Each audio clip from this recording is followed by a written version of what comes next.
méditation, les chakras, les dieux égyptiens. J'ai senti comme une lumière puis une chaleur me remplir, pleurer ma vie, un voile qui avait été levé de mes yeux.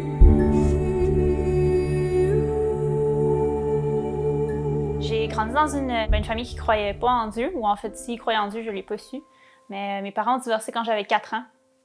Puis c'est ma mère qui m'a élevée.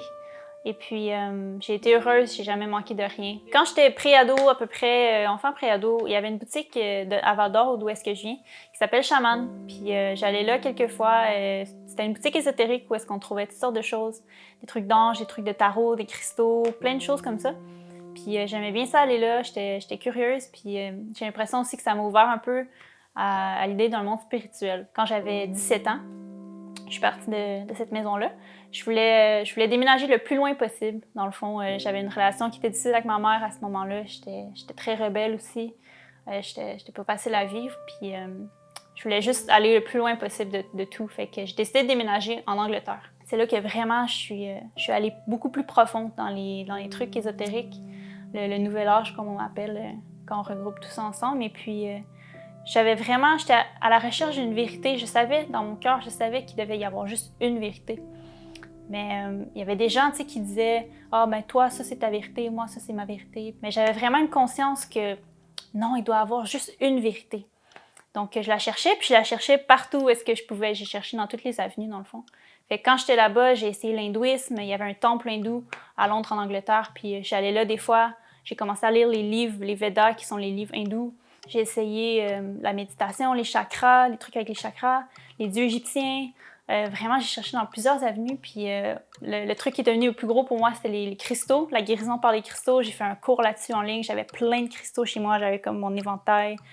Puis plein de trucs comme ça. J'ai aussi commencé à me faire des tatous sur moi-même, des symboles ésotériques. À chaque fois que je découvrais, ou des fois quand je découvrais des nouvelles choses ésotériques, il y avait quelque chose qui me plaisait ou quoi que ce soit, je me faisais un tatou sur mon corps, dans le fond, de ces choses-là.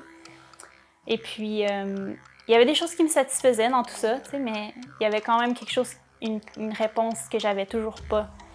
Il manquait quelque chose encore, c'était pas complet. La quête était pas comme... Je savais qu'il manquait quelque chose encore. Dans ce même temps-là aussi, dans le fond, depuis l'âge de 13-14 ans, j'avais comme développé un peu une dépendance sur l'affection des hommes dans ma vie.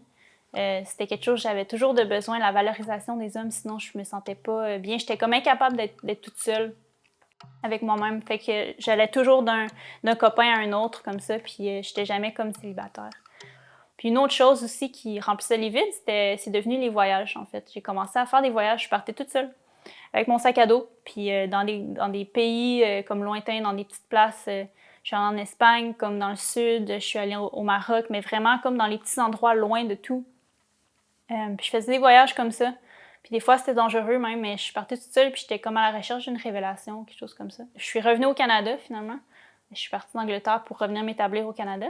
Donc, j'ai déménagé à Toronto, puis j'ai commencé à étudier en médecine chinoise, qui est aussi une forme de médecine qui est ésotérique, avec l'acupuncture, les canaux d'énergie dans notre corps, puis le tai chi, tout ce genre de choses-là, ça englobait comme le taoïsme. Fait que ça, c'est devenu une autre chose aussi du nouvel âge que je pratiquais, dans le fond. Un truc qui s'est passé dans ce temps-là aussi, c'est que j'ai découvert une chanson. Moi, je joue du ukulélé, puis je chante aussi. Puis j'ai découvert une chanson, puis rapidement, c'est devenu comme une de mes chansons préférées. Je la jouais, je la chantais comme souvent, puis je connaissais les paroles par cœur. Puis ça semble anodin tout de suite, mais c'est devenu quelque chose de vraiment spécial plus tard dans mon histoire. J'ai décidé de planifier ce voyage-là pour l'été 2018. Puis j'ai choisi un peu au hasard, dans le fond. Je regardais la map, puis ça pourrait être cool d'aller là. Puis c'était l'Israël, dans le fond.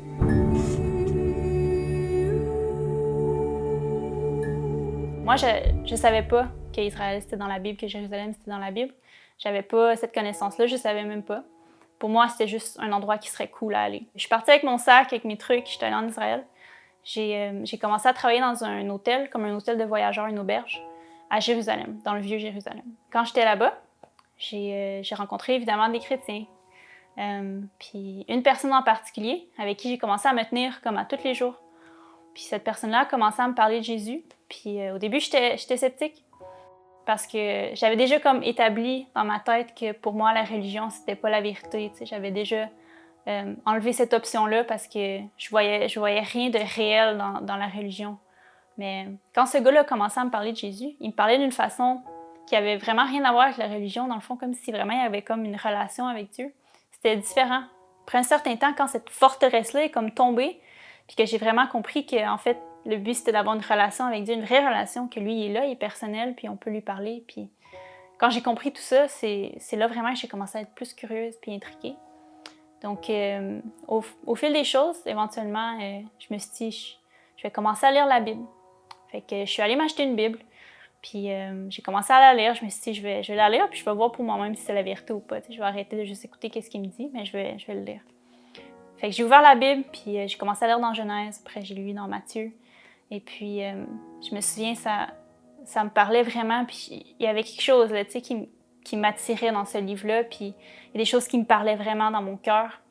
Puis une des choses aussi que je me souviens qui m'ont vraiment, qui m'ont marqué, qui ont été comme une révélation pour moi, c'est que je lisais dans Matthieu, puis je regardais les noms d'endroits, les endroits où Jésus allait, puis tout ça, puis ses disciples, puis je me disais, ah, mais cet endroit-là, je le connais, je suis allée hier, ah, je suis allée la semaine passée, parce que c'était à Jérusalem, puis j'étais là, fait que je connaissais ces endroits-là.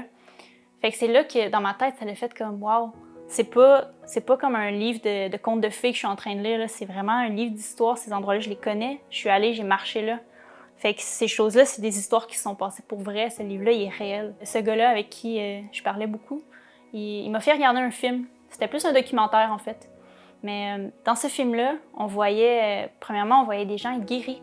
Dans le nom de Jésus, les gens priaient pour une personne, puis la personne était guérie comme instantanément. Puis on voyait aussi des gens qui avaient des oppressions sur leur vie, de la dépression, de l'anxiété, toutes sortes de choses. Puis les mauvais esprits qui causaient ça, ils partaient d'eux comme ils étaient libérés de ça dans le nom de Jésus. C'était incroyable. On voyait aussi des gens qui se repentaient de leurs péchés, qui décidaient de tourner leur vie vers Dieu complètement, de s'abandonner à Dieu. Puis ces gens-là se faisaient baptiser dans l'eau. Puis quand ils sortaient de l'eau, ils étaient comme libérés, c'était incroyable. Puis il y avait le Saint-Esprit qui venait sur eux, puis c'était tellement fou. Quand j'ai regardé ce film-là avec cette personne-là, j'ai pleuré comme j'ai rarement pleuré dans ma vie. Il a fallu que je quitte, en fait, la pièce, que j'aille dans la salle de bain pour pleurer ma vie. Puis j'étais tellement convaincue dans mon cœur à ce moment-là, je me disais, il faut que je fasse qu'est-ce que ces gens-là dans le film ils ont fait. Il faut que je donne ma vie à Dieu, que je me fasse baptiser. C'est ce que je dois faire. J'étais convaincue complètement. Fait que pas longtemps après, je suis allée voir un pasteur dans l'auberge où je travaillais. Je lui ai demandé, est-ce que tu voudrais me baptiser dans tant de jours? Il a dit OK. Fait que, est venu le jour de mon baptême. Puis j'étais baptisée dans l'eau. We baptize you in the name of the Father, the Son, and the Holy Spirit. Léa Leguin. Amen. Praise the Lord. Quand je suis sortie de l'eau, j'ai vraiment senti le Saint-Esprit descendre sur moi. J'ai senti comme une lumière, puis une chaleur me remplir comme de la tête aux pieds, au complet. Puis j'étais remplie. Après, j'étais dans l'eau, je regardais. Puis tout le reste de la journée, c'est comme je regardais partout. C'est comme si je voyais pour la première fois, comme si je n'avais jamais vraiment vu. Je voyais tout différemment. C'est comme vraiment s'il y avait un voile qui avait été levé de mes yeux, puis je voyais pour la première fois toutes les choses. C'était vraiment fou. Puis à partir de ce moment-là, que le Saint-Esprit vivait en moi, c'est là qu'il a commencé à vraiment faire une œuvre en moi, à changer les choses de l'intérieur. Puis c'est là que ça a prouvé aussi à quel point Dieu est réel, puis c'est un Dieu de relation. Que c'est pas comme une religion où tu dois faire des choses pour que Dieu t'apprécie, mais que c'est vraiment quand tu t'abandonnes à lui, il vient dans ton cœur, puis comme il change ton cœur, tu as des nouveaux désirs.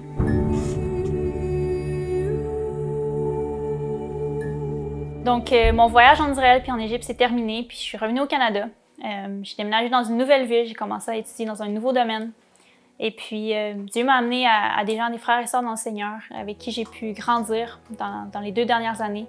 Et puis, j'ai eu la chance de commencer à faire comme j'avais vu dans le documentaire que j'avais regardé.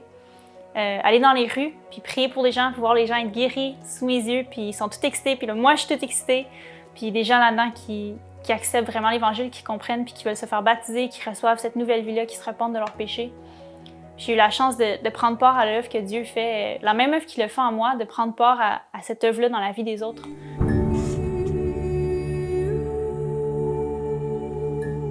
Je me souviens, à un moment donné, pendant le voyage, j'ai réécouté la chanson que je jouais au ukulélé puis que je chantais quand j'étais encore au Canada.